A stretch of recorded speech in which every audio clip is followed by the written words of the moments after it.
Welcome to the platform of employment class. Employment class के मंच में आप सबका पूरे दिल से स्वागत है। स्वागत है आप सबका जीरो टू हीरो बैच में, यानी मैथमेटिक्स में आपको अगर डर लगता है या मैथ्स आपके जनरल कंपटीशन में, आपके सरकारी नौकरी के सपना में अगर सबसे ज़्यादा बाधा बनता है, तो आइए अपने कमजोरी को ताकत में बदलते हैं, मैथमेटिक्स के डर को दूर करते हैं। 100% समझ में आ जाएगा।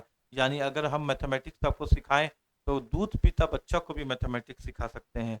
ऐसा मेरा विश्वास है अपने आप पर।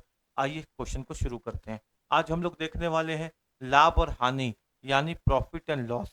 लाभ और हानि एक ऐसा चैप्टर है बेटा जो परसेंटेज पे निर्भर करता है, प्रतिशत पे निर्भर करता है, परसेंटेज पे निर्भर करता है। इसका मतलब ये है कि अगर कोई भी प्रतिशत बढ़ेगा यानी लाभ होगा, तो वो हमेशा 100 पे ऐड होता है।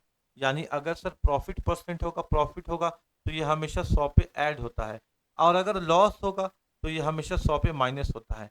हानि हमेशा 100 पे घट जाती है, लाभ हमेशा 100 पे बढ़ जाता है।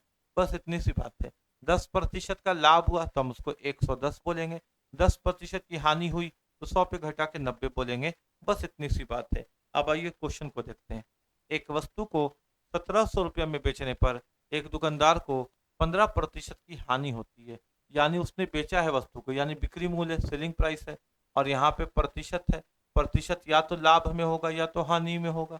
वस्तु को बेचा गया है 1700 रुपया में, कितना में बेटा? 1700 रुपया में।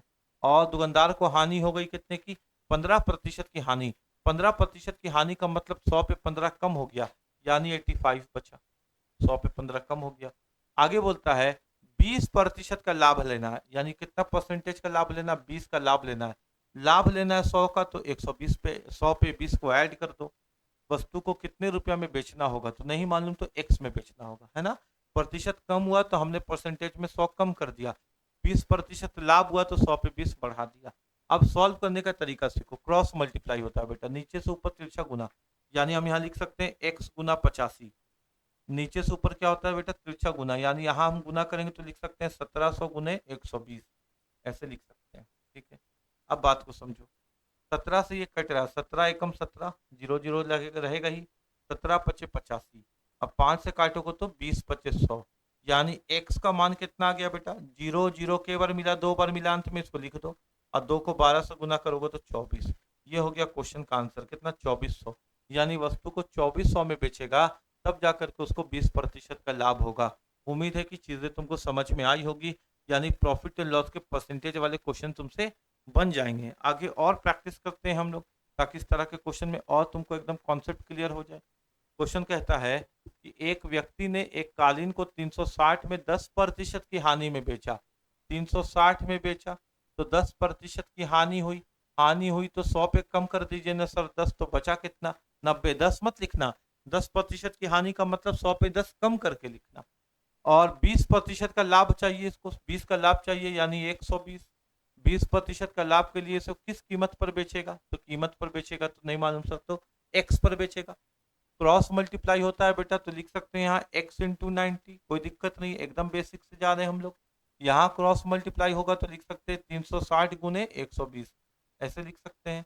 देखो जीरो से जीरो सामने सामने कट गया, 9 से ये 4 बार में कट गया। अब 12 चौके कितना होता है सर? तो 48 होता है। जीरो अंत में था, उसको अंत में रहने दिए। यानी कितना में बेचना चाहिए? 480 में बेचेगा कालीन को, तब जाकर के उसको 20% का प्रॉफिट होगा, लाभ होगा। क्लियर है बात? कोई दिक्कत नहीं है, सबको समझ में आ रहा है, हर एक बच्चों को, है ना।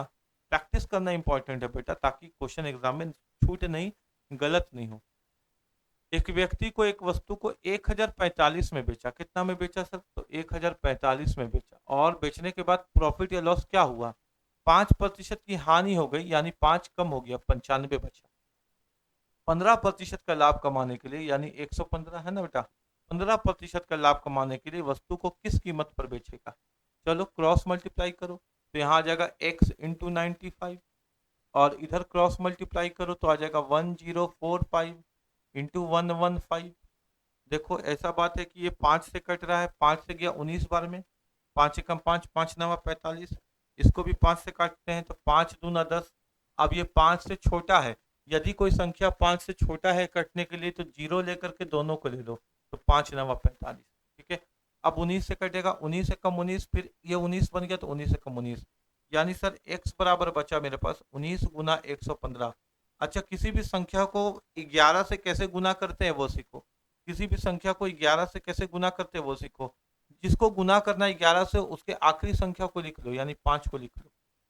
फिर जो शुरुआत में संख्या उसको भी लिख लो, यानी 1 को लिख लो। अब 2-2 को पीछे से ऐड करते जाओ, 5 और 1 6, यहाँ 6 लिख दो। फिर 2 को पीछे से ऐड करो, 1 और 1 2, यहाँ 2 लिख दो। यानी जो क्वेश्चन का आंसर आया वो 1265 आया। 11 से गुना करने का भी तरीका तुमको समझ में आया ना? सीख पा रहे हो ना? समझ पा रहे हो ना? इस तरह से क्वेश्चन को हल करते हैं। तो तुमने देखा ना कि प्रॉफिट और लॉस में प्रतिशत बढ़ता है तो 100 पे बढ़ा के कैलकुलेट करते हैं, कम होता है तो कम करके कैलकुलेट करते हैं। इसी तरह से अगले क्लास में भी हम तुमसे मिलेंगे, छोटे छोटे वीडियो सेक्शन भी लेकर के आएंगे। लंबे लंबे वीडियोस तो अपने पास प्लेलिस्ट में मौजूद है, तुम देखो कि पूरा चैप्टर ही एक एक क्लास में खत्म करवा दे रहे हैं। लेकिन साथ ही साथ छोटे छोटे वीडियोस इसलिए कि तुम्हारे पास कम समय है, तो कम समय पे भी तुमको एक पॉकेट ज्ञान मिलता जाए, पॉकेट में ज्ञान भरता जाए, ताकि एग्जाम में किसी भी तरह का दिक्कत नहीं हो, है ना? तो इस तरह से हम लोग क्वेश्चंस को सीखेंगे, बड़े वीडियो में भी छोटे वीडियो में भी। और कॉन्सेप्ट एकदम जबरदस्त जबरदस्त रहेगा, ताकि किसी भी बच्चे को एग्जाम के पॉइंट ऑफ व्यू से कभी कोई दिक्कत नहीं है। मिलते हैं अगले क्लास में। वीडियो पसंद आए तो वीडियो को लाइक जरूर करना और चैनल को सब्सक्राइब जरूर करना। और अगर तुम्हारा कोई भाई बंधु दोस्त अगर कोई मैथमेटिक्स में कमजोर है तो उसको जरूर इस वीडियो को, इस चैनल को भेजना, ताकि उनका भी मैथमेटिक्स मजबूत हो जाए और उनके सपना जो है सरकारी नौकरी का वो साकार हो जाए। जय हिंद, जय भारत।